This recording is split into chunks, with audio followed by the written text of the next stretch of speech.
도시와 하나님의 나라라는 주제로 한 달 동안 저희들이 말씀을 나누고 있습니다. 특별히 지난주에는 에녹성, 가인이 만든, 즉 하나님을 떠나서 만든 성에 대한, 도시에 대한 이야기를 나누었습니다. 오늘 본문을 통하여서 다윗은 하나님을 위한, 하나님의 나라를 위한 그런 도시를 세우는 다윗의 모습을 우리는 보게 됩니다. 무너진 장막을 다시 한번 이 도시 가운데 세우는 그 역사들을 이뤄갔던 다윗의 모습을 보면서 우리도 같은 꿈을 꾸고 어떻게 다윗과 같은 그런 삶으로 우리를 인도하실까에 대한 하나님의 음성을 듣는 귀한 은혜의 시간이 되기를 주님의 이름으로 축복합니다. 12절 말씀을 우리 다시 한번 읽도록 하겠습니다. 12절 말씀입니다. 시작. 어떤 사람이 다윗 왕에게 이르되 하나님의 계로 말미암아 오벳 에돔의 집과 그 모든 소유에 복을 주셨다 한지라. 다윗이 가서 하나님의 궤를 기쁨으로 메고 오벳 에돔의 집에서 다윗 성으로 올라갈세. 다윗이 정권을 잡자마자 가장 먼저 했던 일이 있습니다. 그것은 바로 하나님의 법궤를 예루살렘 성으로 옮겨 오는 것이었습니다. 1차와 2차 시도가 있었는데 이전 본문에 보면 1차 시도에서 그는 3만 명을 준비했고, 그리고 수레를 싣고 오는 그런 과정 속에서 나곤의 타작마당 앞에서 갑자기 소가 뛰는 것을 우사가 붙잡고 떨어지지 않게 하기 위해서 우사가 법궤를 잡는 그 순간 하나님께서 치심을 통하여 우사가 죽게 됩니다. 다윗은 법궤 운반하는 모든 계획을 전면 취소하고, 그리고 결국 오벳 에돔 집에 그 하나님의 법궤가 머물게 되는 그런 사건이 이전에 있었습니다. 그런데 석 달 동안 하나님께서 이 오벳 에돔의 가정 가운데 놀랍도록 축복을 해 주시기 시작했습니다. 그리고 그 소식이 많은 사람들에게 알려지게 됐고, 그리고 다윗 주변에 있는 누군가에게 그 소식이 들려진 이후로, 그리고 그 소식을 오늘 다윗에게 전하는 그런 장면이 나오게 됩니다. 저는 이 전해지는 그 과정과, 그리고 그 전해지는 즉시 그가 움직이는 다윗의 모습을 보면서 몇 가지 좀 생각해 본 것이 있습니다. 여러분 혹시 덕후라는 단어를 아십니까? 이 덕후는 한 분야에 깊게 심취한 사람을 뜻합니다. 1970년도에 일본에서 만들어진 말로 만화라든지 게임이라든지 때로는 영화, 아이돌 등의 깊은 관심과 전문가적인 수준의 지식을 가진 사람을 표현하는 말이 바로 덕후입니다. 일본에서는 오타쿠라는 단어를 사용하는데 한국식 표현으로 덕후라고 이렇게 사용됩니다. 이 덕후들에게는 이 새로운 만화, 때로는 영화, 또 그다음에 아이돌 이런 소식들이 굉장히 민감하게 그들은 반응합니다. 덕후 이야기를 왜 하느냐?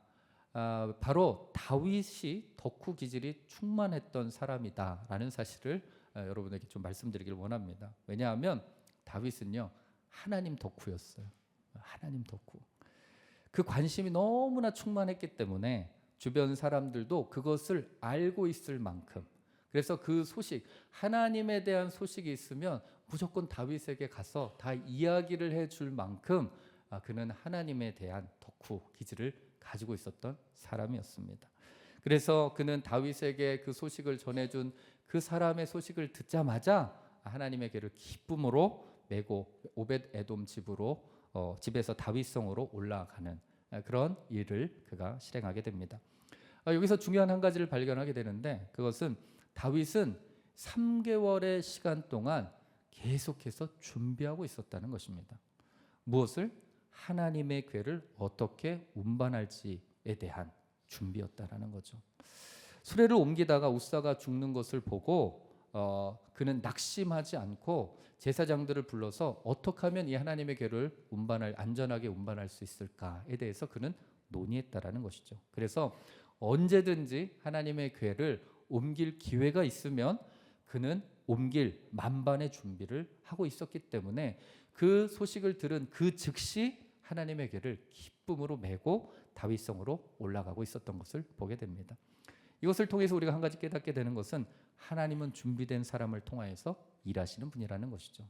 그래서 우리는 만반의 준비를, 하나님의 때에 만반의 준비를 함을 통하여서 그것들을 즉시 실행할 수 있는 그런 준비된 자가 되어야 한다라는 것을 깨닫게 되는 것이죠. 여러분, 가인은 자신의 인생, 자신의 일에 굉장히 관심이 많은 사람이었습니다. 그래서 하나님 없이 살아갈 준비를 했던 사람이었어요. 하나님을 떠난 인간이 살 수 있는 그런 길, 방식을 그는 찾았고 그 방식대로 성을 만들고 성의 문화를 만들었던 사람입니다. 그런데 다윗은 달랐어요. 모두가 자신의 일과 가정과 사역과 자신의 어떤 비전을 위해서 몰두하고 있을 때 다윗은 하나님께 관심을 가졌던 사람이었어요. 하나님께서 좋아하시는 것, 싫어하시는 것, 하나님께서 어떻게 하면은 기뻐하실까에 대한 하나님의 나라, 하나님의 뜻, 그것에 관심을 두고 있었던 사람이었습니다. 우리 주변에 여러분 사람들도 여러분이 무엇에 관심을 두는지를 잘 알고 있어요. 왜냐하면 평소에 여러분이 무엇을 말하고 어떤 행동을 하고 그리고 어떤 생각을 하는 것인가를 그들은 알고 그리고 그것들을 유심히 관찰하고 있기 때문에. 그래서 여러분 누군가가 여러분에게 이런 말을 할 때가 있습니다. 어디 브런치 카페가 생겼는데 같이 가서 같이 먹을래? 이런 말을 하시는 분들은 여러분들이 들은 사람들이 있다면 여러분들이 평소에 먹을 것에 굉장히 관심이 많은 분들이었다는 거예요. 그걸 알고 있던 사람이었다는 거죠.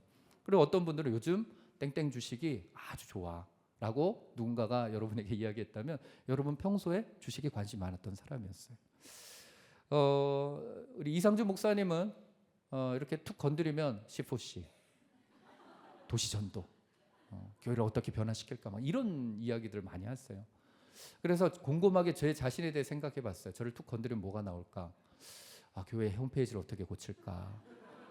재정은 어떻게 사용하지? 이게 게시판을 바꿔야 될 때가 됐는데 늘 이런 것만 저는 고민하거든요. 그래서 이게 관심을 하나님 앞에 두면서 살아가는 인생이 어떤 것일까에 대한 굉장히 궁금증이 이 다윗을 통해서 생기게 된 거예요. 여러분 주변 사람들은요 여러분의 관심을 정확하게 알고 있어요. 왜냐하면 여러분들이 평소에 무엇을 생각하고 말하고 행동하는지를요 유심히 보고 있기 때문에.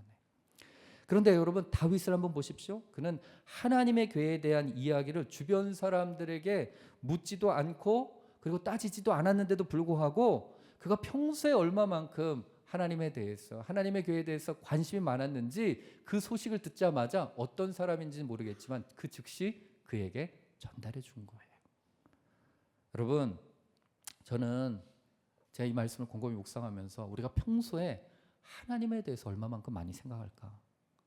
하나님에 대해서 얼마만큼 관심을 많이 가질까에 대한 내용들을 좀 돌아보기 시작했어요.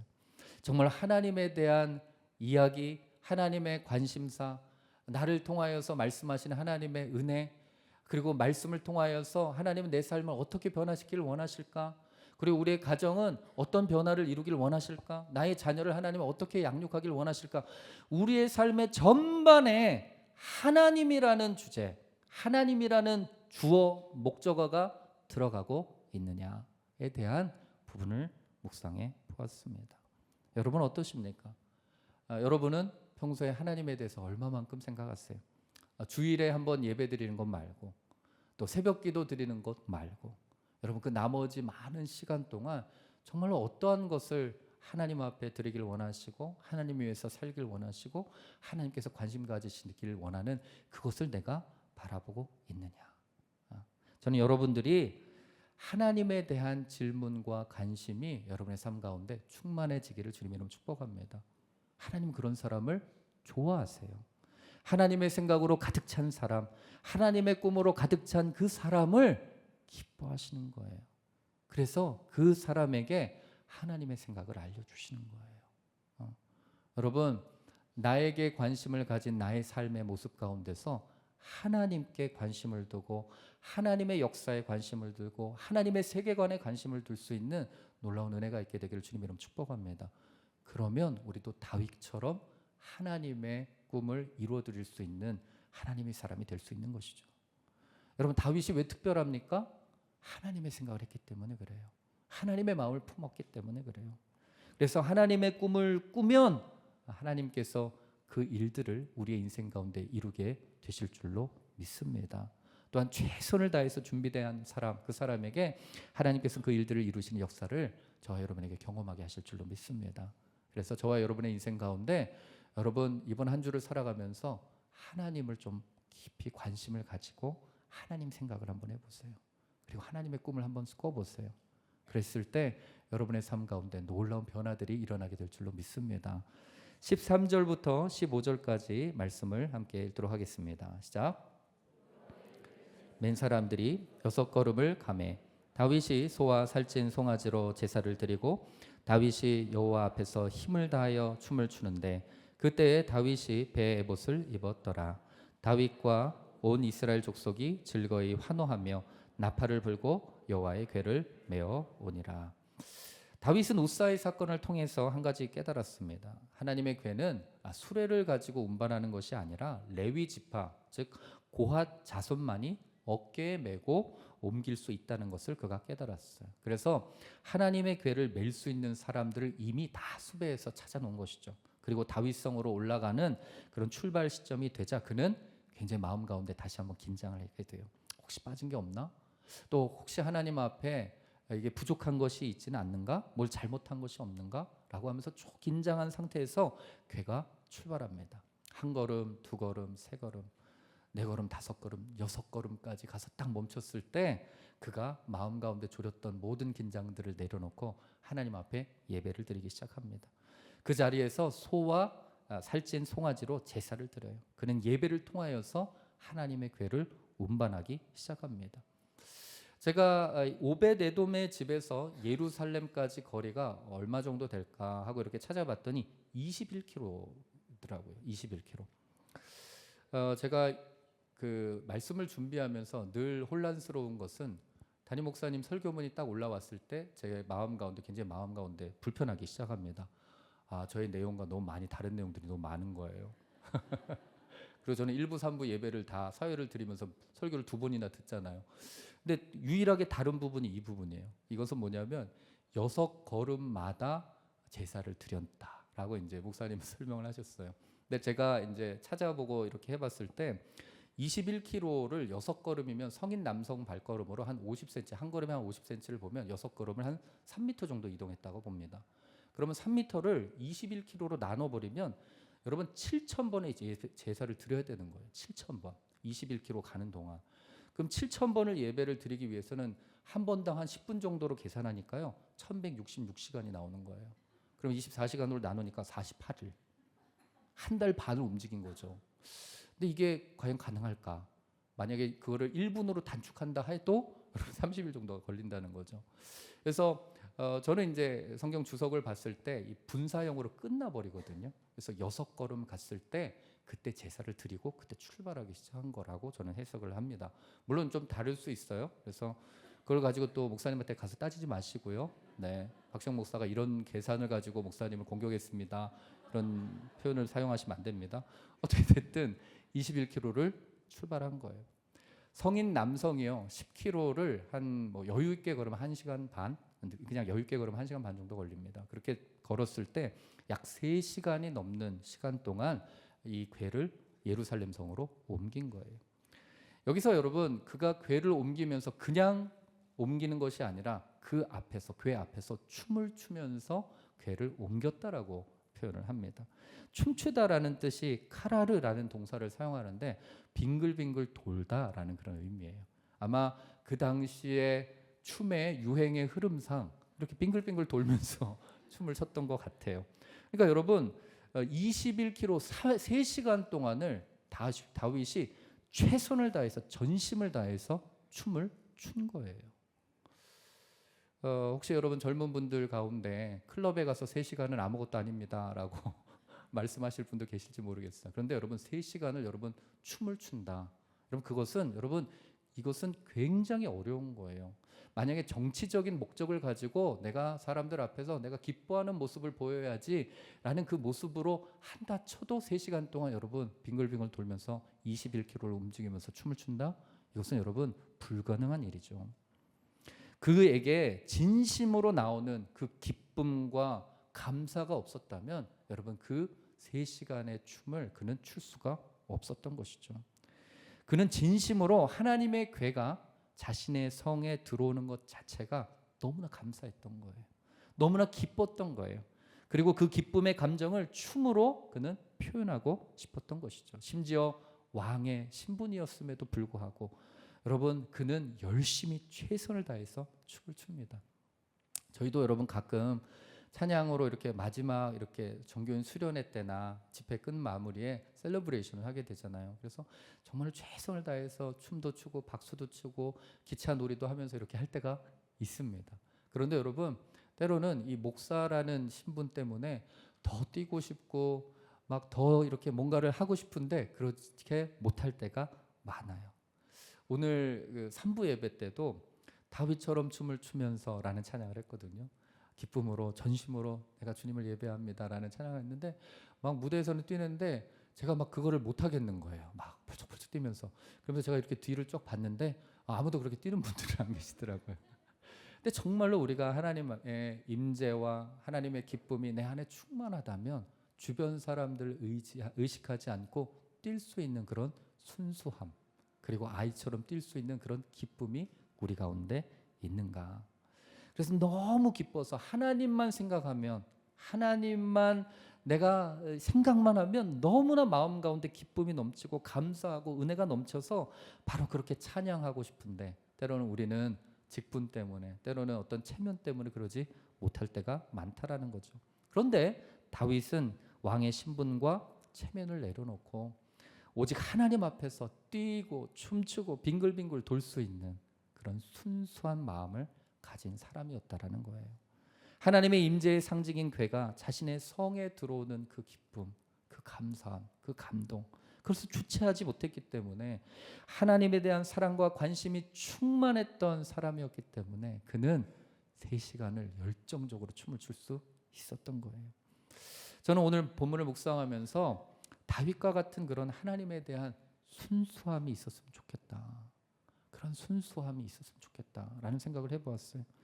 예수님께서 천국은 마치 어린 아이들과 같다라고 말씀하셨던 것처럼, 여러분 아이들은 아빠가 말하면 그냥 순종하잖아요. 순수하게 그냥 믿고 따라가잖아요. 그리고 아빠를 믿고 그냥 나한테 점프해봐라고 하면 그냥 아빠 믿고 점프하잖아요. 아빠 앞에서 재롱을 부릴 수 있는 그런 순수함을 볼 때 하나님께서는 저와 여러분들 얼마나 좋아하실고 기뻐하실까라는 생각을 해보았습니다. 여러분, 저와 여러분들은요, 전통적인 우리 교회 안에서 우리 너무나 점잖으려고 노력을 해요. 주변 사람 눈을 굉장히 많이 의식을 합니다. 그렇게 우리는 살도록 어떤 유교적인 그런 환경에서 우리가 자랐기 때문에 그런 형식주의, 그런 어떤 체면의식 때문에 그렇게 못할 때가 참 많아요. 그런데 여러분, 하나님 앞에서는요, 우리는 점잖을 필요가 없습니다. 하나님 앞에서 체면을 차릴 필요가 없는 거예요. 하나님은 여러분 우리의 있는 모습 그대로를 그냥 다 받아주시는 분이세요. 너 왜 그래? 넌 체면머리 없이 왜 그러는 거야? 너 왜 이렇게 채신머리가 없어? 뭐 이런 말씀을 하시는 분이 아니시라는 거예요. 아픈 걸 숨길 필요도 없고 답답한 걸 숨길 필요도 없는 것이죠. 한국 남자들 여러분 말 참 아끼는 편입니다. 직장에서 힘들고 어려운 일을 겪고도 가정에서 그렇게 말을 잘 안 하는 편이에요. 그래서 아내에게 말도 못하고 끙끙 앓는 분들도 참 많습니다. 그런데 여러분 하나님 앞에서는요, 다윗과 같이 아이처럼 춤을 추고 장난을 치고 농담을 하면서 이야기를 할 수 있는 관계가 정상적인 관계입니다.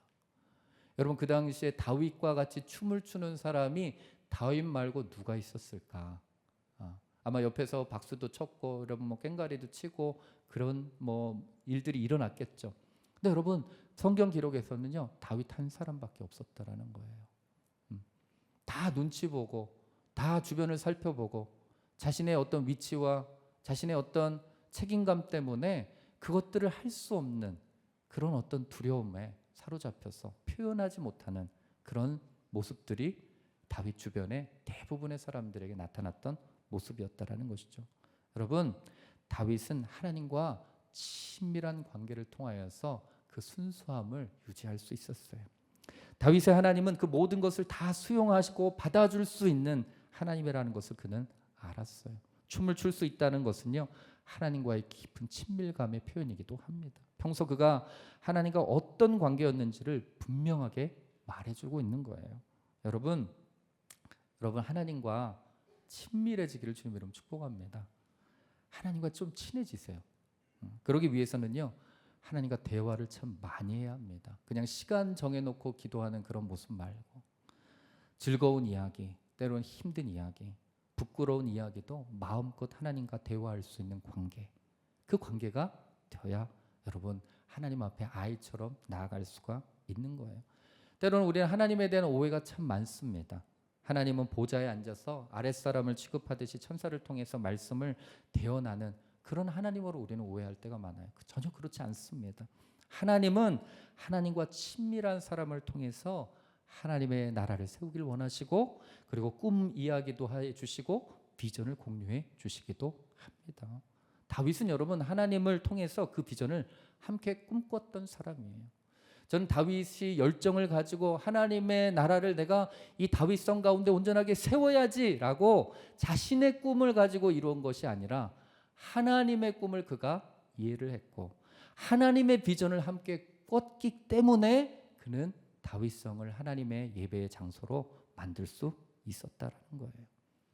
하나님을 깊이 교제하다 보니까 가인의 이야기를 하면서 너무나 아픈 하나님의 마음을 그가 느낄 수 있었던 것이었죠. 도시 문명을 바라보면서 하나님을 떠난 사람들의 아픔과 슬픔과 고통을 하나님이 보여주신 것이죠.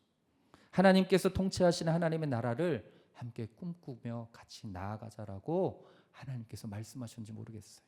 그리고 어느 날 다윗이 하나님 그 꿈을 제가 한번 이루어드리겠습니다 라고 고백하면서 하나님 앞에 기도하고 오늘 이 장면이 저와 여러분 가운데 펼쳐지게 된 것일지도 모르는 것이죠.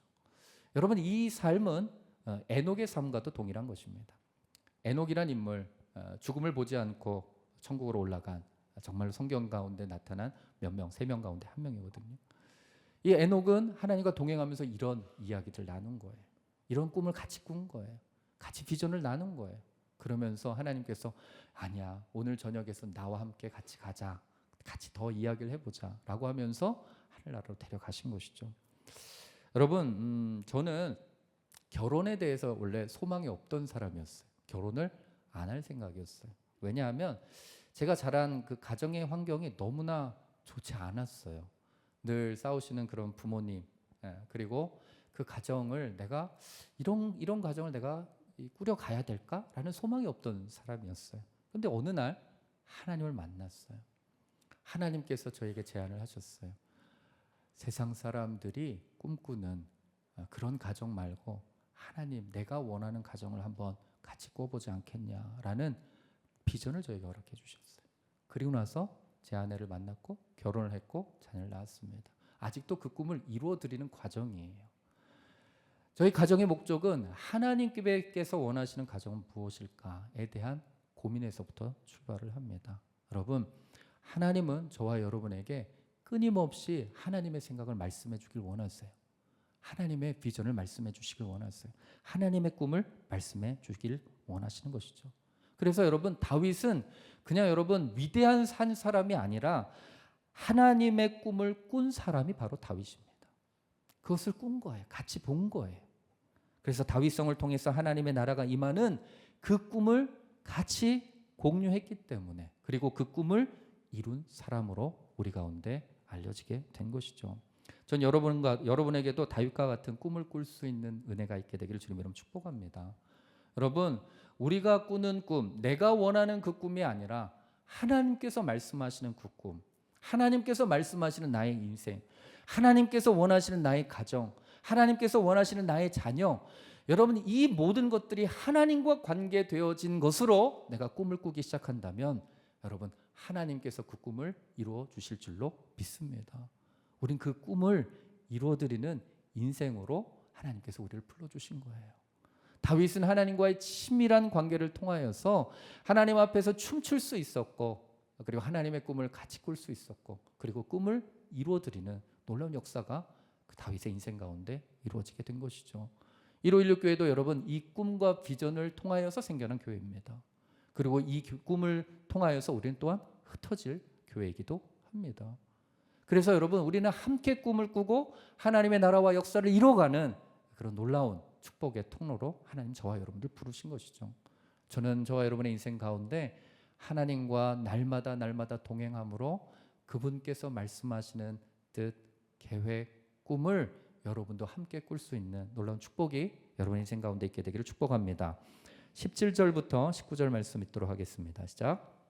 여호와의 궤를 메고 들어가서 다윗이 그것을 위하여 친 장막 가운데 그 준비한 자리에 그것을 두매 다윗이 번제와 화목제를 여호와 앞에 드리니라. 다윗이 번제와 화목제를 드리기를 마치고 만군의 여호와의 이름으로 백성에게 축복하고 모든 백성 곧 온 이스라엘 무리에게 남녀를 막론하고 떡 한 개와 고기 한 조각과 건포도 떡 한 덩이씩 나누어 주매 모든 백성이 각기 집으로 돌아가니라. 다윗은 하나님의 궤를 놓을 장소를 따로 준비해 두었습니다. 그리고 번제와 화목제를 드리죠. 하나님의 임재의 상징인 하나님의 궤가 다윗 성에 들어옴을 통하여서 다윗은 예루살렘이 하나님의 거룩한 도시가 되었음을 선포하게 됩니다. 이곳을 중심으로 하나님의 통치가 이루어지는 새로운 역사가 열리게 되었음을 그가 보여주고 있는 것이죠. 그리고 만군의 여호와의 이름으로 백성들을 축복합니다. 이제 드디어 다윗성이 예배의 심장이 된 것이죠. 하나님의 예배 임재의 중심이 된 것입니다. 도시의 변화는 하나님의 임재로부터 시작되고 그 임재의 중심에는 예배가 있는 것입니다. 1516 교회의 예배가 목숨을 걸고 예배를 위해서 달려가는 이유가, 집중하는 이유가 바로 이것입니다. 모든 교회들이 예배를 통해서 하나님의 임재가 각 도시마다 임할 때 모든 도시가 하나님의 나라로 임하는 놀라운 역사가 있게 될 줄로 믿습니다. 그래서 우리가 예배하는 목적은 무엇인가? 하나님의 나라, 하나님의 뜻을 위한 것이다 라는 것을 우리는 기억해야 할 부분이죠. 16절 20절 말씀, 20절 2절 말씀을 읽도록 하겠습니다. 시작.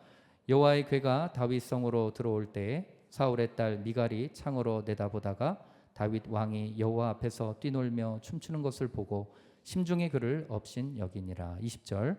다윗이 자기의 가족에게 축복을 하러 돌아오매 사울의 딸 미갈이 나와서 다윗을 맞으며 이르되 이스라엘 왕이 오늘 어떻게 영원하오신지 방탕한 자가 염치 없이 자기의 몸을 드러내는 것처럼 오늘 그의 신복의 계집종의 눈앞에서 몸을 드러내셨도다 하니.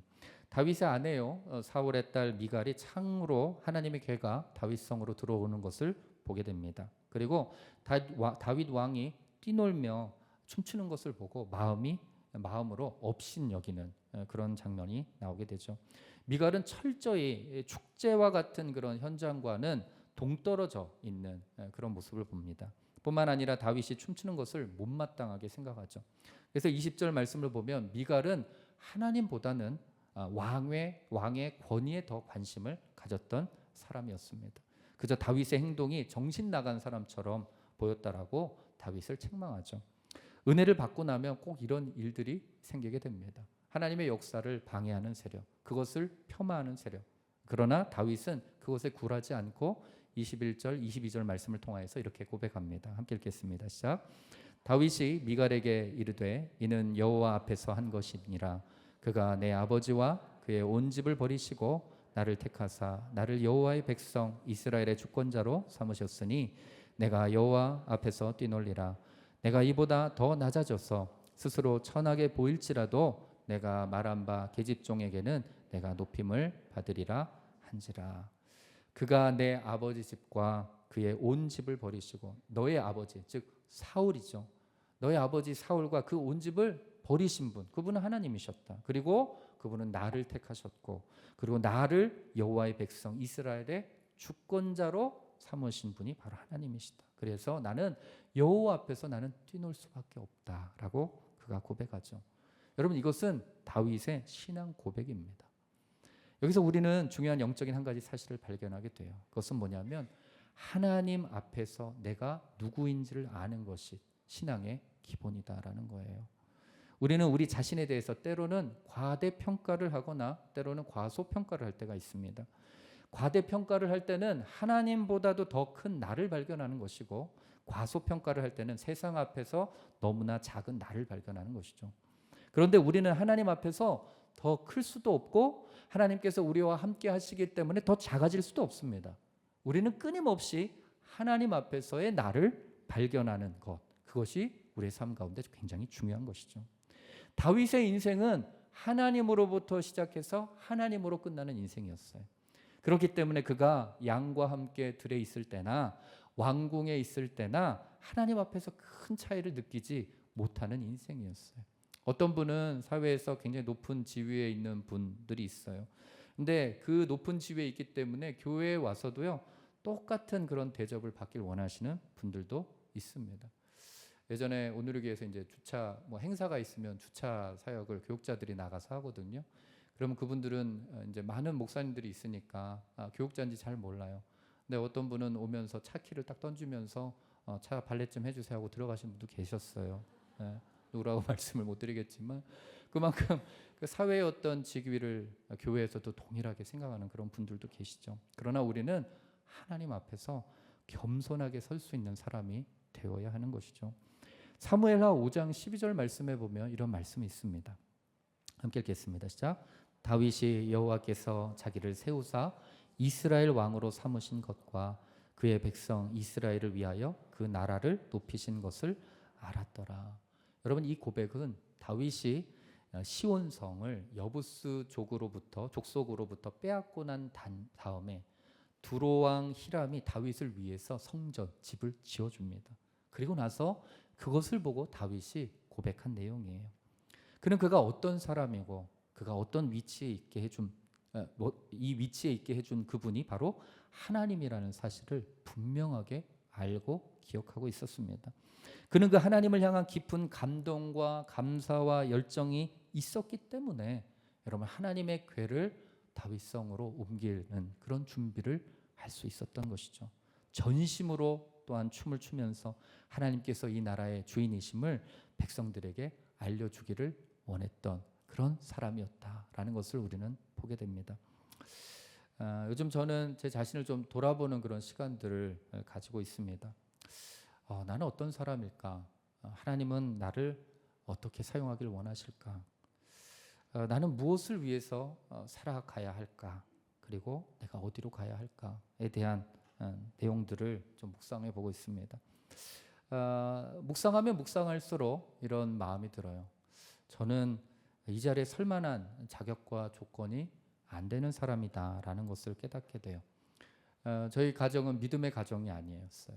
우상 숭배하는 그런 가정이었고, 또한 문제가 많은 가정에서 저는 자랐고, 지방에 있는 대학교를 저는 나왔고, 장신대를 졸업하지도 못했어요. 죄송해요. 말실수를 참 많이 하는 사람이기도 해요. 그럼에도 불구하고 하나님께서 저를 목사로 불러주신 것에 대해서 얼마나 제 마음 가운데 감사가 있는지 몰라요. 특별히 151 교회로 불러주셨고 여러분과 함께 예배할 수 있고 또 이 4부의 예배 시간을 통해서 설교할 수 있는 자리에 세워주신 것, 그것이 여러분 저의 마음 가운데 얼마나 큰 은혜요 감사의 제목인지 모릅니다. 그런데 제가 이 사실을 잊어버리고 살아간다면 목사로서 어떤 영적인 권위와 능력이 사라질 것이라고 저는 분명히 확신을 합니다. 그래서 더 겸손하게 하나님 앞에 무릎을 꿇어야 하고 그리고 그렇게 해야 하는 그런 사람입니다. 여러분, 하나님께서 저와 여러분들을 불러주신 다양한 이유와 방법과 고백들이 있습니다.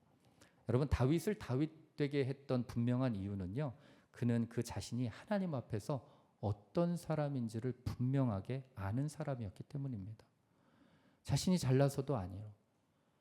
그리고 가정에서 존귀함을 받던 자도 아니었고 또한 힘이 센 사람도 아니었고 특별한 능력이 있는 사람이 아니었는데 그는 한 가지 아는 것, 하나님께서 세워주셨구나, 하나님께서 나를 이 자리까지 올려주셨구나 라는 것을 분명하게 알고 있었던 사람이었습니다.